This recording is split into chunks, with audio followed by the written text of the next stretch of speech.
अस्सलामुअलैकुम फ्रेंड। तो कैसे हो आप सब लोग? उम्मीद करता हूँ कि ठीक ठाक होंगे।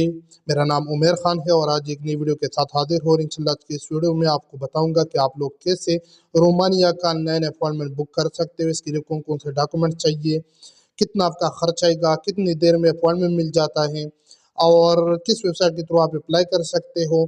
और इसको वीजा एप्लीकेशन फॉर्म भी फिल करना होता है, मतलब इसका जो फॉर्म फिल करोगे तो आपको अपॉइंटमेंट मिल जाता है। तो ये ऊपर वेबसाइट है, आप लोगों ने इस वेबसाइट पे आना है। ठीक है, ये लिंक मैं आपको डिस्क्रिप्शन में भी दे दूंगा। इस पे आकर आप लोगों ने इस वेबसाइट को सबसे पहले इंग्लिश में ट्रांसलेट करना है, क्योंकि ये वेबसाइट ये ऊपर इंग्लिश पे आप लोगों ने क्लिक करके इसको इंग्लिश में ट्रांसलेट करना है। इंग्लिश में ट्रांसलेट करने के बाद नीचे आके आप लोगों ने यहाँ पे इसको टिक मार लगाने और नेक्स्ट करना है। ठीक है, नेक्स्ट करने के बाद आप लोगों ने नीचे आकर यहाँ पे ईमेल अपना डालना है और यहाँ पे आप लोगों ने पासवर्ड स्ट्रांग सा डालना है। तो आपकी ईमेल पे एक कोड जाएगा, वो कोड आप लोगों ने इसके अंदर डाल के आप आगे प्रोसेस करोगे। तो मैं इसमें अपना ईमेल डालता हूँ और स्ट्रांग सा पासवर्ड डाल के फिर नीचे नीचे जो कैप्चा है वो डाल दूंगा। फिर हमारी ईमेल पे एक कोड आएगा, जो जीमेल अकाउंट है वो फाइन नंबर होगा, वो फाइन नंबर ई से स्टार्ट होगा, वो इसके अंदर आप लोगों ने डालना होगा। तो मैं जीमेल अकाउंट में जाके आपको बताता हूँ कि इसमें कैसे डाल सकते हो। तो ये मैंने डाल दिया। यहाँ पे आप आओगे, जीमेल अकाउंट ओपन करोगे, ये ई से जो स्टार्ट हो रहा है ना, यहाँ से ये आप लोगों ने कॉपी करना है। मैं इसको कॉपी करके उसके अंदर डाल दूंगा और पासवर्ड लगा दूंगा। फिर तो यहाँ पे मैंने डाल दिया और नीचे वो पासवर्ड लगाना है जो मैंने इससे पहले डाल दिया था और कैप्चा डाल के नेक्स्ट करना है। ठीक है, उसके बाद यहाँ पे आप लोग दो किस्म की वीजा अप्लाई कर सकते हो। वर्क फॉर्मेट के लिए नीचे वाले क्लिक करना है और शॉर्ट टर्म वीजा के लिए ऊपर पे क्लिक करना है। तो मैंने वर्क वीजा के लिए अप्लाई करना है तो मैं नीचे वाले क्लिक करूंगा, या फैमिली रीयूनियन में भी आप लोगों को यहाँ से अप्लाई करना है। यहाँ पे करंट नेशनलिटी में पाकिस्तान सेलेक्ट करना है। ठीक है, और कंट्री ऑफ रेजिडेंट इस टाइम बंदा जहाँ पे रहता है तो वो आप लोगों ने यहाँ पे सेलेक्ट करना है। ये बंदा अगर पाकिस्तान में रह रहा है तो आप लोगों ने पाकिस्तान सेलेक्ट करना है, पाकिस्तान एम्बेसी आएगा। लेकिन ये बंदा कतर में रह रहा है तो मैं इस पे कतर सेलेक्ट करूंगा। नीचे जो एम्बेसी आएगी वो दोहा के अंदर आएगी। तो ये चीज़ आप लोगों ने ध्यान से करना है। इसके बाद आप लोगों ने यहाँ पे ट्रेवल डॉक्यूमेंट में ऑर्डिनरी पासपोर्ट सेलेक्ट करना है। ऑर्डिनरी पासपोर्ट सेलेक्ट करने के बाद यहाँ पे आप ये नीचे नो या यस कर सकते हो, ये ना मसला नहीं है। ठीक है, उसके बाद आप लोगों ने नेक्स्ट करना है। नेक्स्ट करने के बाद आप लोगों ने यहाँ पे जो भी आपका वीज़ा कैटेगरी है वो सेलेक्ट करना होगा। ठीक है, तो ये बंदा वर्क वीज़ा पे जा रहे तो मैं एम्प्लॉयमेंट पे क्लिक करके आगे प्रोसेस करूंगा। अगर ये बंदा कोई और वीज़ा पे जा रहे तो आप यहाँ से वो सेलेक्ट कर सकते हो। ठीक है, तो ये आप लोगों ने वीज़ा कैटेगरी पे ही क्लिक करना है। मैं एम्प्लॉयमेंट पे क्लिक करके आगे नेक्स्ट कर रहा हूँ। उसके बाद यहाँ पे आप लोगों ने ये सब अपने मुताबिक रीड करना है, लेकिन ये मैंने सब रीड करके मैंने नीचे पे क्लिक करना है, डू नॉट इस पे क्लिक कर रहा हूँ। उसके बाद आगे नेक्स्ट कर रहा हूँ। उसके बाद यहाँ पे जो नीचे वाला ऑप्शन है नेशनल वीज़ा, आप लोगों ने इस पे क्लिक करना है। उसके बाद ये आएगा डॉक्यूमेंट सेक्शन पे, आप लोगों ने यहाँ पे वर्क फॉर्मेट अपलोड करना है। यहाँ पे कॉन्ट्रैक्ट पेपर जो आपका सपोर्टिंग डॉक्यूमेंट्स है वो अपलोड करना है। यहाँ पे पुलिस रिकॉर्ड जो पुलिस रिपोर्ट होता है वो अपलोड करना होता है, क्रिमिनल रिकॉर्ड। इसके अलावा यहाँ पे इंश्योरेंस, अगर अभी आपके पास इंश्योरेंस नहीं है बाद में भी कर सकते हो और हमारी से भी ये सर्विस ले सकते हो, स्क्रीन के ऊपर जो व्हाट्सअप नंबर है। इसके अलावा यहाँ पे पासपोर्ट अपलोड करना है, या फिर आप लोगों ने अपना तस्वीर अपलोड करना है। उसके बाद नीचे आके यहाँ पे अपना शनाख्ती कार्ड या जिस कंट्री में रह रहे हो उस कंट्री के डॉक्यूमेंट्स आप लोगों ने अपलोड करना है, मतलब वहाँ का रेजिडेंट कार्ड। तो मैं ये सारे डॉक्यूमेंट्स में बाद में अपलोड करके अभी नेक्स्ट कर रहा हूँ। ठीक है, बाद में भी आप अपलोड कर सकते हो सारा फॉर्म फिल करके।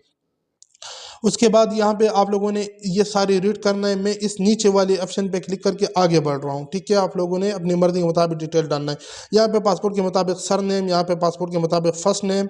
उसके बाद बंदे का नीचे डेट ऑफ बर्थ डालना है, कंट्री ऑफ बर्थ जिस कंट्री में उसकी पैदाइश हुई वो आप लोग डाल सकते हो। ये बंदा पाकिस्तान में पैदा हुआ है तो मैं पाकिस्तानी। इसके अलावा प्लेस ऑफ बर्थ की आपके पासपोर्ट पे लिखा होगा सिटी, वो आप लोगों ने डालना है। उसके बाद प्लेस ऑफ रेजिडेंस जिस कंट्री में आप रह रहे हो वो रेजिडेंस आप लोगों ने यहाँ से सेलेक्ट करना है। ठीक है, मतलब ये बंदा दोहा कतर में रह रहा है तो मैं दोहा कतर डाल रहा हूँ। उसके बाद नेशनलिटी एट बर्थ, तो ये बंदा पाकिस्तान में ही पैदा हुआ है। उसके बाद यहाँ पे मेल या फीमेल जो भी है वो आप लोग सेलेक्ट कर सकते हो। बंदा मेरिड है अनमेरिड है वो आप लोगों ने यहाँ से सेलेक्ट करना है।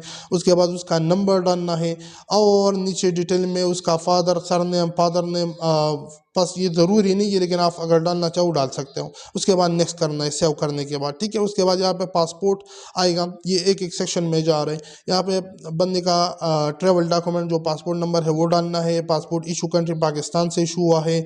Issue authority government of Pakistan ने इशू किया है, ministry of interior government of Pakistan, ठीक है।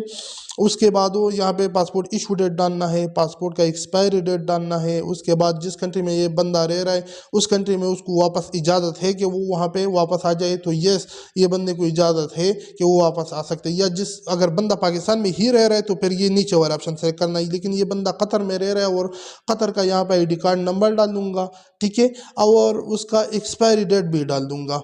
तो इस तरीके से आप लोगों ने इस सेक्शन के अंदर दोनों डालना होगा, ठीक है। अगर बंदा पाकिस्तान में रह रहा है तो फिर ये नीचे वाला ऑप्शन आप लोगों ने सेलेक्ट करना है। ये मैंने फरीद नंबर उसका नंबर डाल दिया। उसके बाद वो आगे आप लोगों ने उसके साथ वो दूसरा भी डालना होगा, ठीक है। तो इस तरीके से आप आसानी के साथ कर सकते हो। और यहाँ पे इस बंदे का जो मतलब काम है वो आप यहाँ से सेलेक्ट कर सकते हो। अगर इसमें नहीं आ रहा तो अदर पे क्लिक करके नीचे अदर ऑक्यूपेशन में लिख सकते हो।